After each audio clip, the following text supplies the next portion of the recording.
Hey, everybody, welcome to another episode of Resiliency Radio, your go-to podcast for the most cutting-edge insights in integrative and functional medicine. I'm your host, Dr. Jill, and with each episode, we dive into the heart of healing and personal transformation. Join me as I interview renowned medical experts, world leaders, thought leaders, biohackers, and interesting people of all types. Today is no different. We're going to take a slight turn and talk about relationships, which I've come to think sometimes the relationships in our life really determine the quality of our life and the trajectory of our health. And you'll hear Krista and I talk deeply about that topic today. So stay tuned. You will not want to miss this episode. But before I do, I just want to remind you, if you haven't yet got a copy of my new book, Unexpected, right back there, it is available anywhere books are sold. And I would love for you to grab your own copy. Amazon, Barnes and Noble, you name it, you can get it there. You can also get a signed copy if you go to drjillhealth.com and order it from my store. I will sign it personally for you and send you a copy your way. So if you have enjoyed the book, please pass it on to a friend or family member or someone who's struggling with chronic complex illness. And then, as you know, if you've been here a while, I have so many curated, amazing products for you and your optimal health and your family and your immune system. You can find them all at drjillhealth.com, drjillhealth.com. And especially if you're a woman my age, you might want to check out the beauty products. I'm such a fan of these things. I always just grab one here and say, this one, Advanced Bakuchiol with retinols, is a bestseller. It's a tremendous product with retinols for anti-aging, anti-wrinkle. I love this product. And the great thing about this one is it is not dry, and it's called Advanced Retinol 5X with Bakuchiol, available at drjillhealth.com. So I'll see you there. Okay, so I want to introduce our guest today. Our guest is Krista Van Derveer. She's a relationship and executive coach who helps high achievers create the kind of partnerships that elevate every area of life from intimacy to impact. And you'll hear us talk today. I think you'll really enjoy the discussion about how your relationship can actually further your career and your purpose and meaning in life. And I find that so fascinating because so often, if we're busy and we think that it's going to pull us away from these things, when actually it can enhance our work and impact in the world. And you will love the discussion today. She has over 2 decades of experience and has guided founders, creatives, and change makers to thrive in both love and leadership. And she's a fierce advocate for relational health. She believes our relationships are the foundation of our deepest fulfillment and most sustainable success, both personally and professionally. You will love this interview. Join me now as I talk to Krista. Krista, it's so good to be here with you, and it's a topic very near and dear to my heart. I see so many women like myself in the world doing amazing things, and I know you do as well, and men, because men and women both listen to this podcast. But so many now are more isolated than ever, more lonely than ever, and more feeling hopeless about meeting someone that can really connect. And it's funny because no matter how great our AI is, this longing for connection is so foundational to what it is to be human. And I would say even further than that, our work in the world, our ability to be successful and really just finding joy and commitment. And you are like the perfect spokesperson for this. Maybe though, before we jump into that big topic, I would love to hear you've got kind of your own personal journey and story of how you really got interested in this and how you're guiding men and women, and especially women like you and I. Tell us more about your journey to being the coach and the expert that you are in relationships. Thank you, Jill, and thank you so much for having me. I love playing with you, so I'm Yes. so happy to be here. There was a really pivotal moment in my life when it was probably 12 months, maybe a year and a half after my previous partner had a sudden and unexpected death. Mm. He just, out of the blue, he was gone. And I went through a really big dark night of the soul process for at least a year and a half. Um, and I remember my parents were out of town, so they lived nearby, and I was taking care of their dog and I was walking the dog near their park. And I remember the moment when I was like, do I ever want another relationship? Like, is it even worth it? Yeah. The relationship I had with this person it was so amazing in so many ways. And it was also very challenging in other ways. And then going through his death and going through all of that, I was just like, God, do I ever want this again? And I remember just pausing, and it was almost like one of those moments that you remember for the rest of your life. Where it's like, oh, I do. That's actually the most important thing I want in my lifetime, but it has to be totally extraordinary. And I'm not willing to settle for anything less. And of course, I've said this in my life at different points of like dating people. And I was like, I'm not going to settle for anything anymore. But there was something about like, I don't actually need relationship. I want it really bad, but I don't need it. And that was a big process to go through. But if I'm going to have it, it's going to be freaking extraordinary. And I'm not settling for anything less. So that took me on a journey of discovering what I needed to do for myself in order to really call in and meet the person who could meet me where I was and create an extraordinary partnership together. Wow, just wow, because whenever we get together, which isn't super yeah, it's not like every week we talk, but whenever we do, we go deep and we go amazingly profound.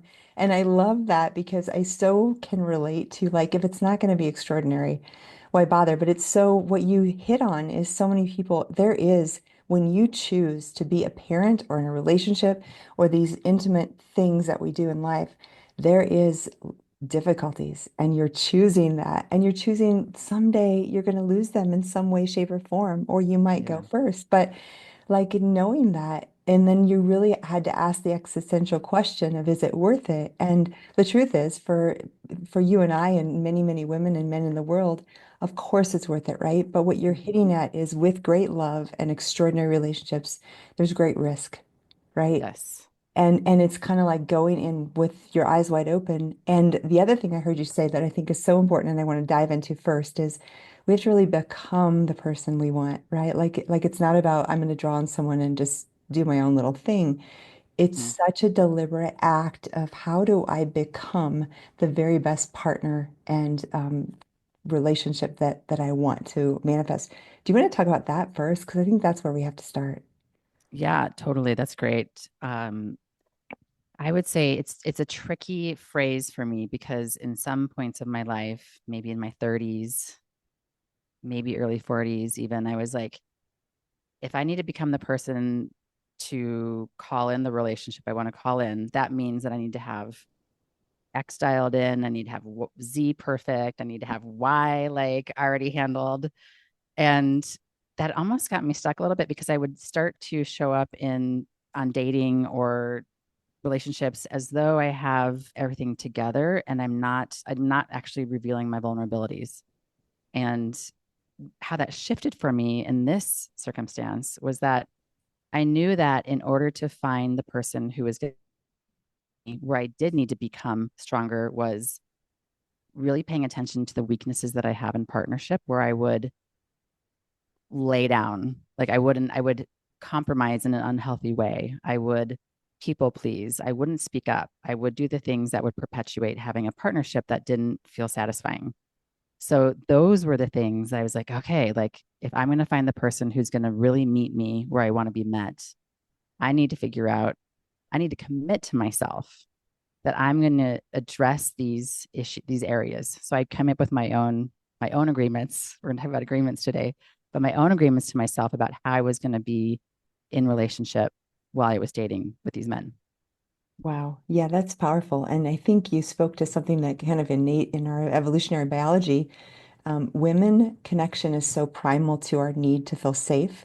And historically, we'll just say maybe this isn't always the case, but we were weaker physically. We had less muscle mass. Now we're a lot of us are really strong, but historically, evolutionary, we were weaker. And so there was this thing about deep connection that was so profound to our safety, whereas men providing, protecting out in the hunt and, the kind of thing. So they were wired with testosterone to be singular focused, where we can be that estrogen, we can sense everything in the room.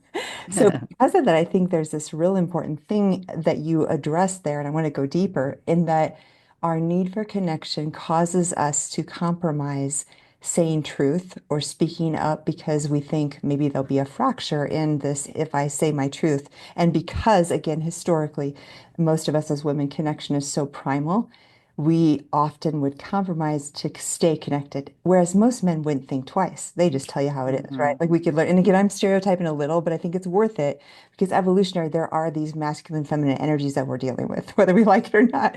And we can be all be on the spectrum, but I think it's important. Do you want to talk a little bit about that? Like how does that fit into, your thoughts and approach, and how would you advise women if they're wanting that connection and maybe afraid to speak up? Yeah. I mean, we're also just so culturally impacted too.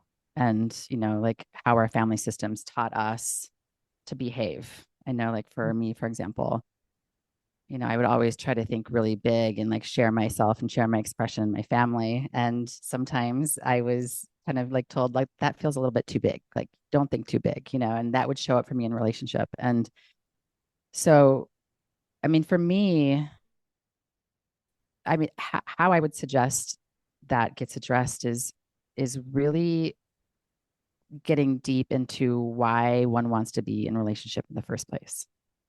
So, I mean, before I met my current husband, Will, who you know very well, I was just kind of going about my way, being like, yes, I want to meet somebody, um, or I was in a relationship, and that, but we weren't really getting clear. I wasn't getting clear about why I want to be in a relationship. I mean, we love connection, number one. Yeah. Yes, yes, yes. We need connection.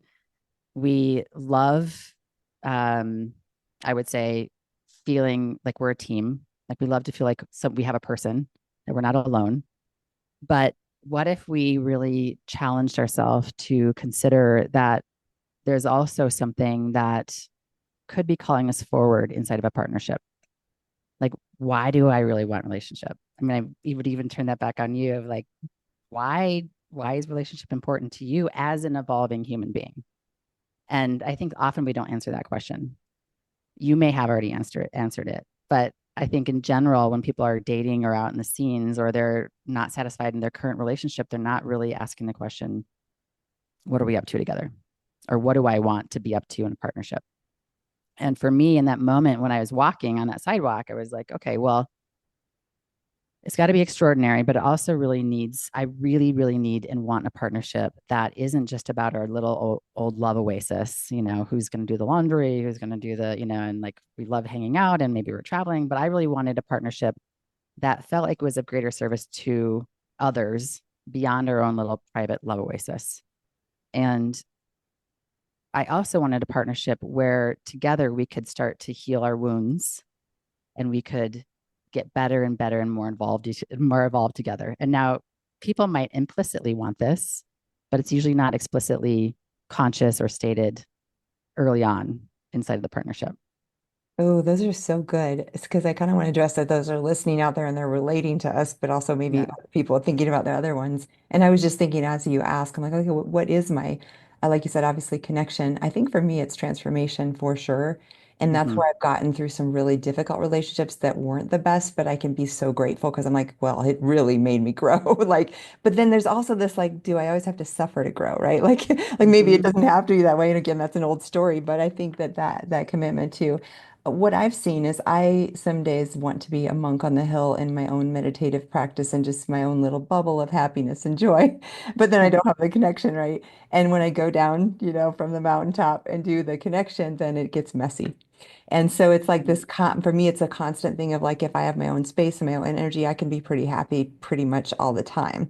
But when I obviously I deeply want connection. There is no Mm-hmm. question. So I go Mm-hmm. down and have those connections, and I'm like, how do I kind of maintain those and in those, and when I say down the hill, I'm being totally metaphorical. I'm not some, but the idea there is like, how do we live in the world in the messiness of relationships and also still maintain that integrity, autonomy, purpose, meaning?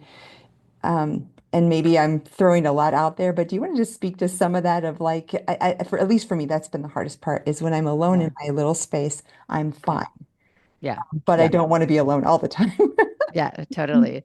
Well, I mean, one thing for me is I love this word transformation. Like you want to be in relationship to transform. Mhm. Yes. And that probably looks like a very certain thing to you in some ways. And maybe it's also has room to move and breathe. But um, what usually isn't happening is, and maybe you've done this, but usually what isn't happening is being like, okay, partner, like, or a person that like, okay, we've gone through some dating, like, we Yeah. feel like we're going to long term. Let's talk about this. Like, what are we together mutually aligned on for the purpose of our partnership? And it doesn't have to be that you two have to exactly align, but if you can get on the same page about what you want your partnership to be about, that's really helpful. So if you are with somebody who cannot support your vision of transforming, Mhm. then that's going to cause some issues. And for you, the vision of transforming might be like, okay, honey, part of how I transform is I crawl up on top of the hill. I need to have my bubble, I need to have my space. Yeah. And then we come back together and this is what it looks like. But the thing that might be missing there too is relationship agreements about how we're relating when we're together and how we're addressing conflict or how we're addressing rupture and how we're moving forward what we're up to together.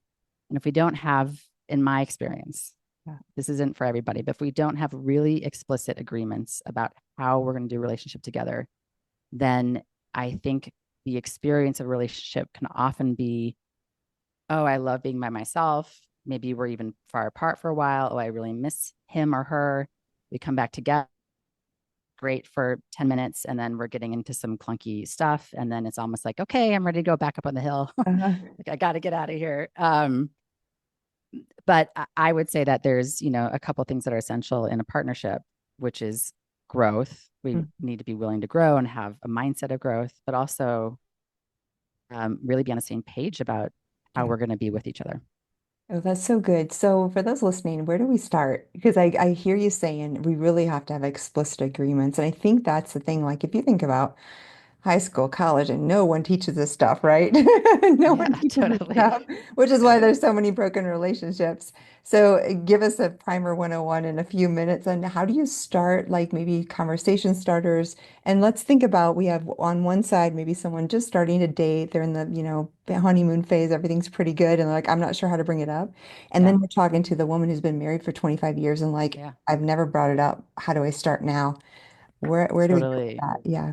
Totally. So the conversation starter might be a little bit similar, but slightly different. If I, Will and I were really lucky because on our very first date, we were talking about what we wanted in partnership. Yeah. And he had happened to listen to a podcast that was talking about the possibility of a partnership being of greater service to the world. So we came to the same Yeah. conversation, and that was really easy for us. But I would say if you're starting off dating somebody and you're considering longer term engagement with them, I think it's really like, hey, dating partner, Yeah. there's something that's actually really important to me about partnership. And when I think about longer term partnership, here's the vision that I really have for it. And I would love for us to get into a conversation to see if we're really aligned about what partnership is about specifically for us and then, for potentially our future. It's like, really, what are we up to together? What's important to us? Mm. And I think people have that conversation, but you know, what Will and I decided we're up to together, just to give some Yeah. context, is we're up to supporting each other's greatest expression in the world. Mm. And part of part of that is supporting each other's wounds to heal along the process because we know we can't have our greatest expression if we're stuck in our wounds together. And so then we have these relationship agreements that support that. If there's a woman or man who's in a 25-year marriage and they're kind of waking up and being like, okay, like I'm feeling like I want something like this. I want to see if my partner is interested in this. I think it's a conversation, probably first to say, hey, honey, I have something that's moving through me. I'm wondering if you're open to having a conversation. It's really about talking about the state of our relationship and what might be possible. And are you interested in having that conversation with me?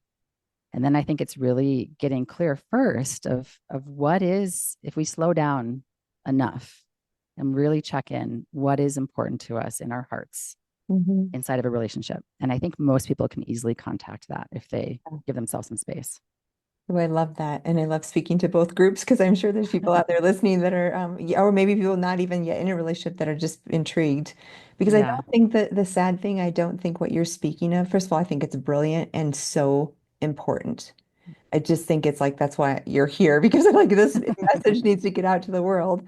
And so many people are struggling now more than ever. Hmm. However, is it the norm? I would say no. Would you agree? Like it's actually much less common for people to be conscious in their approach to relationships just because it's harder, right? Like I think this is it's worth it, but it can be hard to have those conversations because back to the thing like, what will they think if we're worried about being perceived a certain way? Or again, maybe I'm bringing my own stuff into it, but I think it's not uncommon to have fear around that. Is that true? Have you seen? Hey guys, want to just interrupt you for a few short seconds and remind you, especially on the topic of relationships, if you haven't yet got a copy of my book, Unexpected, you can find it on Amazon. You can get a signed copy from drjillhealth.com. I dive into mold-related illness, breast cancer, Lyme disease, Crohn's and colitis, and so many other topics here with practical advice. What you may not know is towards the end of the book, I talk about relationships, my own failed marriage, and some of the successes I've had since that time in learning how to really do relationships. Now, I'm on the journey right with you. I don't pretend to know it all or have it all down, but as you listen to this interview with Krista and I just had to stop in and remind you that I think you'll really enjoy the book if you haven't yet read it, because we dive deep in all things health and healing and relationships. Okay, back to our show. Oh, totally. I mean, yes. After Mark died, Yeah. and when I was ready to start dating, I Mm. remember like I had these guys. I was like, oh my God, like these guys are so amazing. And like I'm getting on a date with them. I'm so excited. And then I would remember like what I'm committed to in myself. Yeah. And when we first start dating, we're getting high with our hormones. Yes, yes. We're getting really excited. Uh-huh. Our bodies are actually shifting and changing from the biochemistry that's going Yeah. on. And so it does make it harder to not say, wait a minute, I need to slow down. Hmm. Something just happened in that interaction, Yeah. or something was just said that I'm actually like, I need to get more curious about. And instead, we can really override and be like, oh, it's going to work out. It'll be fine. And so for me, it was, one of the commitments to myself was it's really important for me to address things that, like, if I misunderstood something or if something didn't sound good or didn't feel good, I really needed to address those things, because that's where I would get into trouble historically, is I wouldn't address the little things, and then they Yes. would become big things, and Yeah. then we would be fighting, and I'm just like, I'm done with that. So my kind of mantra was, if he can't meet me in this conversation, and of course I want to do this conversation skillfully, I don't want to be, all the names I could name myself, like Huh? perceived as Yeah. the B word. Um, but if he can't meet me in this need of mine, and that I'm leaning in, I'm getting curious and I'm engaging him here, if he's not interested in doing that, even though he's got all these other credentials that I love and he's super Mhm. hot and I want to continue, then he's not my person. Yeah. And I think that is the hardest part for some people, is to really slow down enough and stand for themselves early on, or anytime in the partnership. Gosh, I think you nailed it because I think so many times, like you said, we're in that stew of emotions and hormones. And I'm just thinking back to some of my failed relationships and some of the things like I would like to do differently and listening to you. And one of the things I can see for sure is almost always very early within month one or month two, there was some huge red flags, right? Mm. And I knew it. And somehow I kind of just pushed that aside and moved on. And I either moved on thinking, oh, this is temporary, I'll just deal with it. Because I think somewhere deep inside the ones that didn't work, there was never a thought like I'm going to be with this person forever, right? So Uh-huh, I just uh-huh. let it go to have that, again, the compromise to have a companion for the short term that was, and it taught me something, but it taught me some not so good lessons either. But my other thought that I would love to hear your thoughts and wisdom on would be one thing I've realized is sometimes I have a felt sense, like intuitive body sense of something's not right. And I can way more than before tune into that, but I don't feel like I can articulate until I've had time to think about what happened, right? And it's actually sometimes a problem because if you can address something kindly, compassionately, consistently in real time, I think you have the best rate of success for sure. But what I've realized with myself is I'm very almost confused in real time. And then I look back the 24, 48, a week later, and I'm really clear. And then I might take an hour or two and process and think, how could I say this in a way? Is that common, or how would you deal with that? Because I do think there's value in getting, and how can we get better in real time because I feel like I am not very good at that. And Yeah. I want to kind of, this is, we're talking personal relationships, but this can go with boss and employee. It can go with son, your children, I think it's so much bigger than intimate romantic relationships. And I think it's worth talking about because this ability to in real time be kind, compassionate, clear is so important. And I continue to work on how can I be better at that. Gosh, Jill, so beautifully said. And I absolutely agree with you that this goes into every area of life. Yeah. And in fact, one of my passions is just like your business, women led and owned companies. Like we can employ these everywhere. I would say I'm really enjoying this feedback model from this book called Connect, which was written by two Stanford professors. And the very short story of this is really naming the observation, Mhm. whether that's an internal experience or you're observing something about the person. So it's basically like what would a video camera or a regular camera notice? So Ooh, without judgment, right? Just without judgment, pure. yeah. Okay. So like Jill, I noticed that you just raised your hand and you put it down and you paused. That's the observation. Got it. And when you did that, I noticed that I'm starting to feel, and then you can say what you feel, whether it's like some sort of sensation in my body, Yeah. or I'm noticing that I'm feeling an emotion, or I'm making up a story. Yeah. And I want to check that out with you.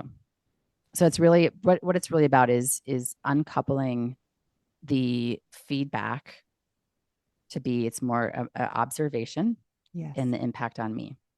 Okay. And Oh, then this is great. I love it. I love these kind of formulas because then you can yeah, go without a lot of emotional or baggage into real time and practice. So you're saying you basically observe some behavior yep, and notice what it did for you to you. I felt sad when you that, or yep, I noticed I was all of a sudden felt like I needed to withdraw. Yeah, I'm just making this up, right? But some sort of thing. And yep. then is that what you intended? Or you could ask, is that maybe how you do it? The question would be, okay, okay. That's, Definitely. Yeah. I mean, Will and I, this is like hard. It's hard to do, and it's possible to get really good at it. And Will and I were just having a conversation last night in the kitchen where we totally missed each other. yeah, And what I realized had happened is if I were practicing this, I would say, okay, so he had just gotten home and we love this time of day because we get to connect, we're making food together.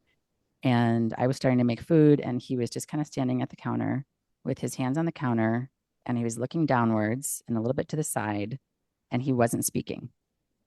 And so, if I had done it very skillfully, I would have said, I notice that you have your hands down, you're looking downward, you're not really saying anything. And I'm starting to get scared that there's something that you're not saying. Is that true for you? oh, Or I'm starting to feel alone. hmm And I just want to check out what's actually happening for you. And oh, it's so much easier than what actually I think I did, which is something like, why are you so pulled back? Or something just like, super unskilled in the moment. And it's oh like, gosh. But that's just how, again, I've a million times done those things like, oh gosh, why couldn't I have said it in. Oh totally. gosh. But I guess the other thing is like you're able to then observe and like you said, so that kind of leads to repair. Not that there was any big Yeah. rupture or whatever, but these little tiny things, if gone unchecked and you're in a 25-year marriage and you're listening to this, if you haven't repaired, you've got some built up junk, right, in the closet. So how do we skillfully in real time, or even a day or two later, a week or two later, continue? Yeah. Like the repair process to me is so important. How does that look in real life, for people, for partnerships? And again, this can be bosses, employees, or children and parents, or any sort of relationships. Yes. Well, the reason why I like really explicit agreements Mhm. is a lot actually around conflict. And, just like we were talking in the very beginning, we come from different households. We're trained implicitly in different ways. What happens when there's a discomfort in the field, when there is a conflict that happens. Some of us get louder, some of us withdraw, some of us get positional, some of us fight. Uh-huh. So what I love about relationship agreements is that if we decide together that this is what we're going to do when there's a conflict, and we have a mutual understanding about what exactly that means, then when we're in conflict, we can start to practice that. And Yeah. if the person isn't doing what they said they would do, the agreement, then we can gently call them in to back in. So in the circumstance with Will last night, it did create a rupture. Like I did not say it masterfully or skillfully. He was impacted, and it led to probably like a half hour, 45-minute conversation. But in our agreements, one of our agreements that we came up with in the early days was to repair abundantly. Ooh. And yeah, and what that means to both of us, and we had to get really clear about what it means to both of us, because abundantly can look different to people, is that we would agree that until our relationship felt stronger, and for me, that what that looks like is my body actually wants to be closer to Will's body. It's a very somatic thing. Hmm. Until that happens, we're not fully repaired. Oh, And the another agreement is to stay in the conversation. So one of us can't just decide that we're not going to repair. yeah. We might say we need 5 minutes or an hour or 24 hours, but we're always going to stay in the conversation until it's complete. Ooh, that's so good because I know the internet is rife with avoidant videos, right? And it's just like this big thing. In fact, I think avoidant narcissist is way overused. It's these labels that make people feel better about their own dysfunction. And I'm just going to be clear because we all have it. We all have, right? I just get so That's, angry. Like, that's so and well said. I right. love that. And honestly, Yeah. we all depend on, I really believe you could take someone extremely avoidant and put me, then I would, like we're mirroring and in these relationships. So we can act in many different ways in many different relationships. There's not just this one size fits Totally. all. And if we could just own our own stuff and stop blaming our partners. But back to that, the theory of the avoidant is often they have more trouble.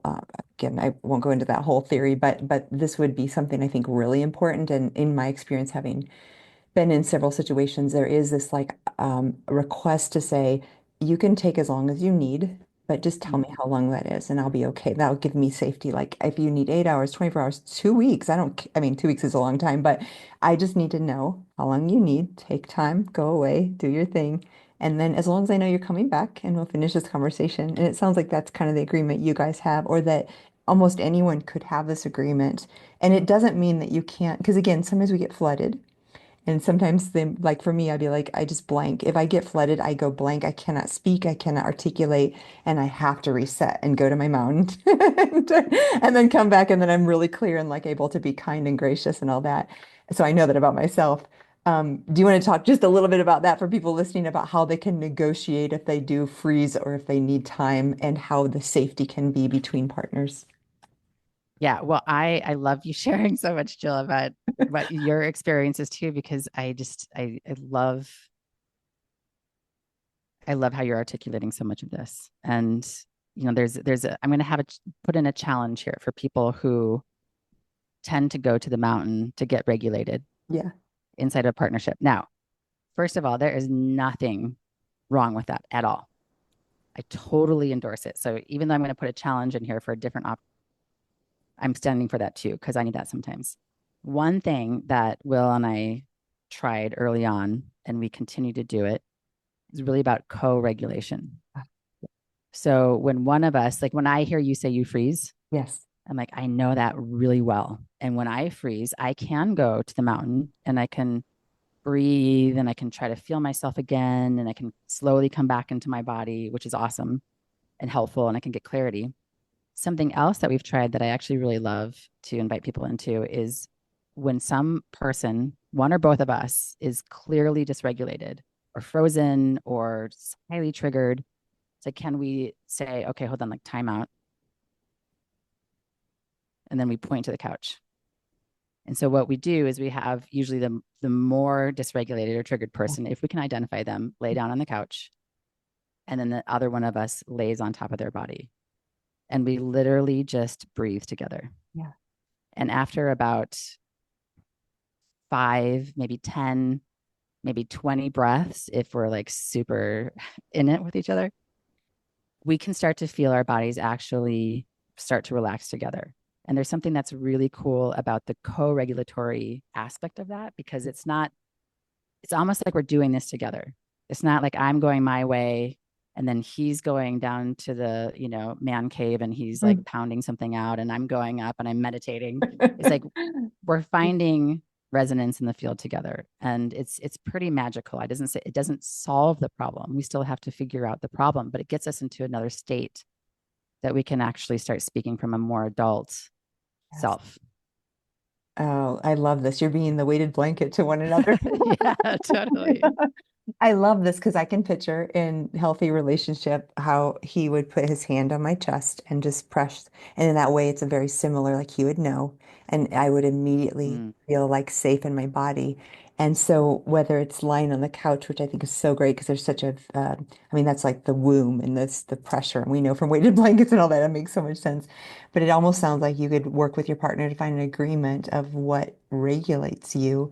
And I love that because the classic avoidant has from childhood been taught that they can only trust themselves and they have to self-regulate. So it's almost just, I just feel this deep compassion. I've been that one and I've seen it in a partner of just like, wait, sweetheart, you don't have to do this alone, right? Like it's almost like that. Like, what if we could actually, and it sounds like that conversation needs to be had before you get into it. Because at least for me, when I get into frozen, I don't have the articulation to understand what I need. But if my partner would come over and put a hand on the chest or just hold me, those are two things I can tell you right now would automatically, I'd be like, oh, I can feel it just talking to you. Like my nervous system would calm totally. down. I'd feel safe. And I probably could come back online and articulate what I need to say or listen to.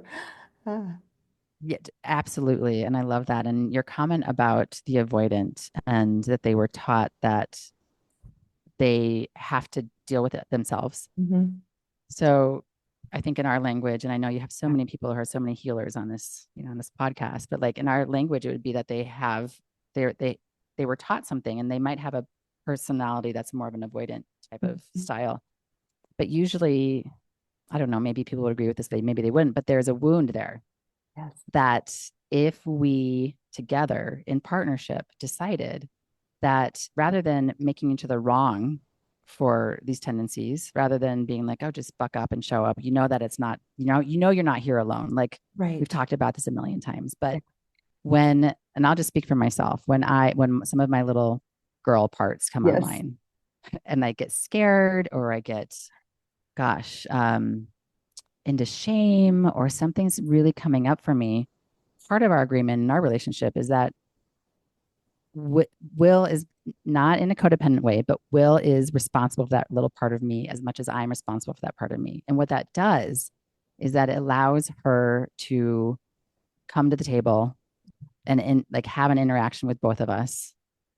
And it's not just me saying, "Oh, I need to go figure this out and I better get this wound healed," but like how can we in real time shift the wounds that we've built relationally early on in our adult partnerships now? And so we're really committed to supporting our younger selves, like very explicitly, Yeah. to come to the table and find out what they need and help them evolve and grow too. Oh, I love this so much because, gosh, if people could really all be conscious in that, there'd be so much healing happening. And as I was saying before, it's so easy to think you could do life alone, but the truth is, there's parts I think that can never heal outside of a relationship. Like we need, and again, it doesn't have to be romantic. It can be you can be single and still have these interactions. But if we just live in a house on the mountain by ourselves, there's a certain part of ourselves that never gets to interact and practice, right? Like I Yep. think relationships are absolutely essential for the total healing. And as a healer physically in functional medicine, I feel like this part of our physical body is so important too. Like the relational healing affects autoimmunity and affects infection and affects our immune system. So really, really important. Um, One thing we talked about earlier that I want to come back to is a lot of our listeners, and I know some of your audience and some of the work that you're doing, which we'll share with everybody at the end of our podcast here, is for women who have businesses or entrepreneurial or maybe have a staff and what I see in this field, and I love your feedback too, is again, in business, there's a lot of success and they're feeling like they have this all together. And then it doesn't translate into their personal relationships. And part of it might be like you and I started our talk about coming to the table with a new date feeling like you have it all together and not being vulnerable. But how do we bridge that gap from this, like, because say you're running a multi-million-dollar empire and you come home, there really is a different energy that you need to bring to your partner. Talk about that for women struggling that maybe are like, why can't I have a boyfriend or a partner? What might they be struggling with, and how might the transformation begin so that they can show up a little differently in relationship? Gosh, great question. And I want to ask you a question and see if you feel like this is part of it. Maybe you can tell me. And the one thing that I feel like I see, and this is from the art of we, it's like we're really talking about the we of us, is that inside of a partnership that you're talking about, it's almost like I can be successful over here, but over here, things aren't working as well. In my business, things are going great. I've got it, like I have a particular empowerment there. Mhm. And then when I come home, it's not feeling as amazing or some flavor of that. Or I don't know how to bridge the two together. One of the fundamental beliefs that we hold over here is that we can do more than I can.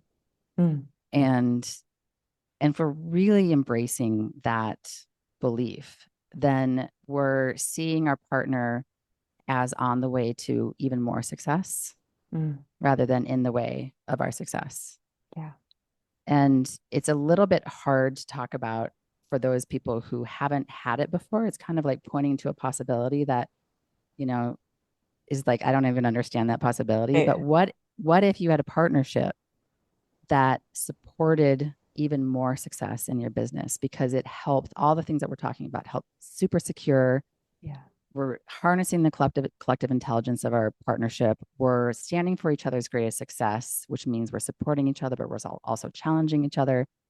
We're supporting each other to go to the next level of our own development, which is going to help us even be more successful.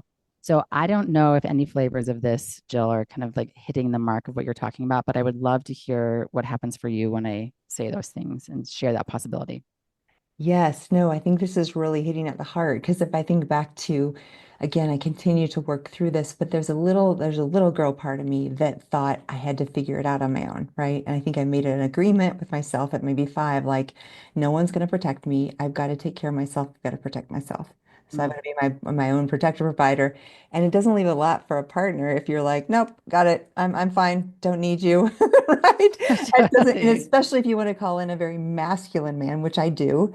Yeah. For me, I've had to learn to go into that receptive, joyful, loving, nurturing them. And Yeah. I say again, masculine feminine for a lot of people, the turn off, I think it's still relevant because we all have these parts, and the magnetism is created when we have both, right? If we're all one, we're not going to attract an opposite energy.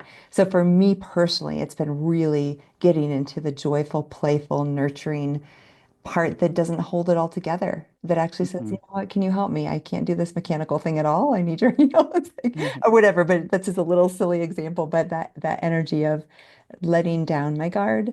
And it kind of Yeah. reminded me of what you talked about in the very beginning about when you went into a date maybe and you like had this, maybe it's a perfectionism, right? Let's talk about that because it's like this like appearing like you have it all together. And obviously Hmm. none of us do, but who wants to be with someone who has it all together and like no flaws? It's not even human. Not it's not human. It's also not satisfying. I remember one time Will said something to the effect of like, "Oh gosh, I wish I didn't have these parts of me that like we're younger or something like that, or what I wish I had it all together." I was like, well, if you had it all together, what would I be here for? Right, just no Yeah, flaws. it's kind of like, what do Uh, you need anybody for if you yeah. have it all together? But I think that there is like if we're not with somebody who we really believe can support us to go to the next level of our own development, wherever that is important to us, and we're not willing to actually lean into the partnership to get supported in that way, then I don't know. I'm kind of like, well, are we with the right person? Mhm. Or Yeah. maybe we don't even want that. Maybe we don't actually want that. Maybe that's not important to us, and that's okay too. This is so good. One of the thought that I can hear people out there, saying is, my life is so busy. I'm taking the kids all these places and I'm done. How do I, and again, we could speak to someone who's single and looking for love or seeing someone who is in a relationship years and years. How do we prioritize? Because when you talk about the conversation in the kitchen and the agreements, these things take very deliberate time.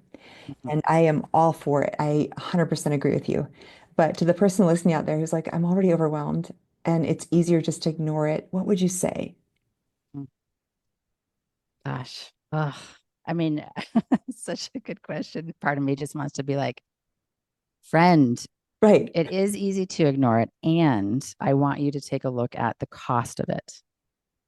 If you're in a partnership where you can't bring these things or you haven't developed the norm that the two of you are going to develop or address these things, then I would have you look at the cost.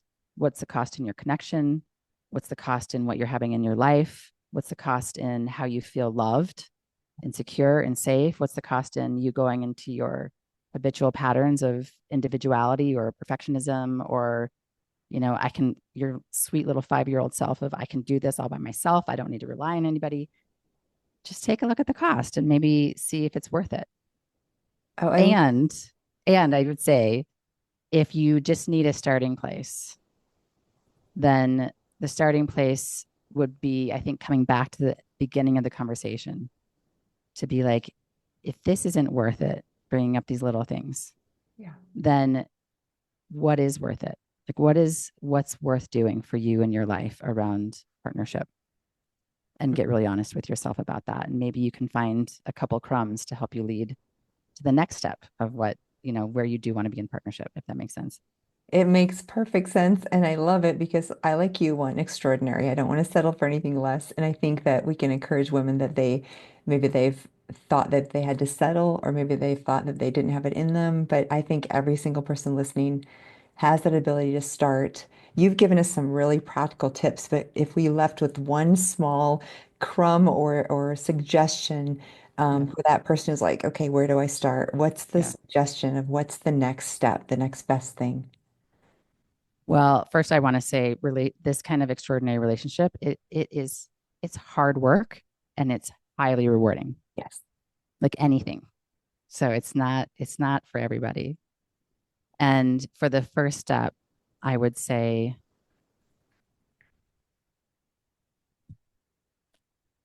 gosh, that's a good question after all of this. The first step would be,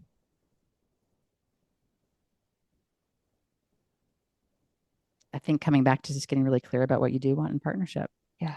And even if you were willing to think beyond what you've experienced in partnership, what would that look like? What Hmm. would it feel like you want there? And maybe it's never been modeled in your life. Maybe you haven't yet seen the possibility, but if you got in touch with it, what would really light you up about what that kind of partnership would be like? I would just start there. Oh, I love that. That is perfect place to start. One of the things that I'm thinking as you're saying that is it feels like this kind of a conversation probably needs a little bit of a container where it's either let's go on a date or let's do you have an hour tomorrow night, or do you have any suggestions about someone who's like, okay, I'm ready. Krista, I hear you. I'm like, I'm gonna have this conversation. How Yeah. could we set it up for success? Yeah. Great. I love the date idea. It's first asking for permission, Okay. like getting the person enrolled and having the conversation with you, not just diving in and be like, Yeah. honey, I've thought about this, blah, blah, blah, blah. It's like, I really want to talk about our partnership. Are you up for that? And maybe we do something really special. I love this date night thing, Jill, that you're talking about. Will and I have this ritual of going into the hot tub and setting a timer.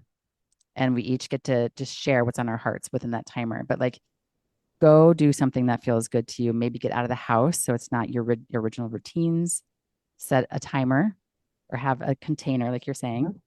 And I think what if we just got into a really productive conversation about dreaming into our relationship together, rather than coming with it better look like this or we're done, which somebody might be at that point. Yeah. But what if we got really creative about that conversation? And, we do have a resource on our website that talks about how to like three ways to have a really meaningful conversation. I forget exactly what it's called, but it will lead the couple through different questions they can ask themselves to help clarify what it is that they're up to in their partnership at this point in their journey. Doesn't matter if it's 5 minutes in or 20 years in. Amazing. Oh, you have given so much good tip and good advice, and I think it's so relevant now. People are so hungry. And again, in my work in the functional medicine world, I see people who are really struggling with autoimmunity and illness, and it's directly related sometimes as I really listen and ask questions about their dissatisfaction or their many years of suffering in silence and not having that connection. So I think this is a way bigger importance than just the happiness in this extraordinary relationship that you and I want. It's also our health is at stake and the health of our children is at stake. And so thank you so much for bringing this to the world. And of course, if you want to find out more about you and what you're up to, tell us first what's next for you. What are you up to? And then where people can find you and get more information. Thanks, Jill. And thank you for the work you're doing. That's so critical. I mean, I'm so grateful for the work you're doing on so many levels. And, Thank you. the next exciting thing that I'm up to is actually taking values inside of companies, Ooh, like a company values, and turning those into agreements so we can start to actually live the agreements relationally inside of companies. And love it it. starts to weave in a culture, it starts to weave in different ways of doing things than kind of the more masculine driven Yeah. companies right now. So I'm excited about that. But yeah, feel free. Anybody can go to our website. They can download our top 10 relationship agreements. We actually have 24 of them. Wow. These are our top 10. And it's just a place to start and get inspired and see if any of these agreements, feel resonant for anybody who's listening, whether it's agreements that you take on yourself while you're dating or agreements inside of a partnership. Awesome. And we will have this all in the show notes, but just in case those are driving and listening, what's your website? Yes, it is my first and last name, which unfortunately I took a last name that's a little bit hard to spell, but first name is Krista, Krista. Last name is Van Derveer, VanDerveer.com. Got it. Awesome. And again, if you're So, driving, don't take notes. It'll be in the show notes. So be sure and list it, whatever. Krista, thank you. It's always such a joy when we get together for coffee or something like this in aw, public, but it's so such a blessing. And I love the work you're doing. And I think that relationships, there's maybe nothing more important to health and healing our planet. mm, So it's important. yeah. Thank you. Thank you for the stand you take for the healing that is happening on this planet. And you're such a big part of that. And your stand for relationships. I always love getting together with you. So thank you so much, Jill, for having me. Hey, everybody. Hope you enjoyed that episode with Krista Van Derveer. It was awesome to talk about something that maybe we don't talk about enough, which is healthy relationships. I love the idea of having exceptional relationships, and those do take work. But as we discussed in the podcast, they're so worth it. So whether it's your employer, employee, your children, your adult parents, or your loved one or romantic partner, I am wishing you exceptional relationships. I hope this was helpful. Please feel free to stop by, leave us a review wherever you listen to podcasts. And if you're on YouTube watching this video, would love to see your comments, your suggestions, any questions you might have for Krista or I. And I will see you again next week for another new episode of Resiliency Radio.